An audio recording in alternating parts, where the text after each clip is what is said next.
സദൃശവാക്യങ്ങൾ 21 3 നീതിയും ന്യായവും പ്രവർത്തിക്കുന്നത് യഹോവയ്ക്ക് ഹനനയാഗത്തേക്കാൾ ഇഷ്ടം. ദൈവം സ്തുതികൾക്ക് യോഗ്യനാണ്.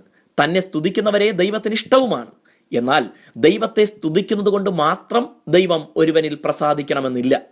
പഴയ നിയമകാലത്ത് ദൈവത്തിന് അർപ്പിക്കുന്ന യാഗങ്ങളിൽ ചിലത് ദൈവത്തോടുള്ള നന്ദി പ്രകാശനങ്ങളായിരുന്നു. എന്നാൽ ദൈവം തന്നെ അർപ്പിക്കാൻ കൽപ്പിച്ച യാഗങ്ങളെക്കാൾ ദൈവം ഇഷ്ടപ്പെട്ടിരുന്നത് ജീവിതം ദൈവത്തിന്റെ ഹിതപ്രകാരം അർപ്പണം ചെയ്യുന്നതിലായിരുന്നു. ശൗലിനോട് അനുസരിക്കുന്നത് യാഗത്തെക്കാളും ശ്രദ്ധിക്കുന്നത് മുട്ടാടുകളുടെ മേധസ്സിനേക്കാളും നല്ലത് എന്ന് 1 ശമൂവേൽ 15:22 ശമൂവേൽ പ്രവാചകൻ ഉപദേശിക്കുന്നത് കാണാം. ബൈബിൾ ആരാധന എന്ന് പറഞ്ഞിരിക്കുന്ന വാക്ക് ലളിതമായി ദൈവത്തിന് അർപ്പിക്കുന്ന യാഗങ്ങളും സ്തുതിസ്തോത്രങ്ങളും ഒക്കെയാണെന്നത് ശരിയാണ്. എന്നാൽ അതിന് നൽകപ്പെട്ടിരിക്കുന്ന വിശാലമായ അർത്ഥം ഒരു വ്യക്തിയുടെ ജീവിതം മുഴുവനും ദൈവഹിതപ്രകാരം ക്രമീകരിക്കുന്നതാണ്.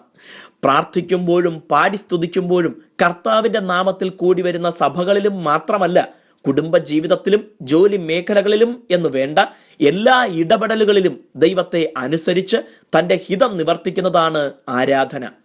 ദൈവത്തെ അനുസരിച്ച് ജീവിക്കാത്തവരുടെ ആരാധന സൗരഭ്യവാസനയല്ല, പകരം ദുർഗന്ധമുയർത്തുന്നതാണ്. ലോകത്തിൽ ഒരു മനുഷ്യനും പൂർണ്ണനല്ല.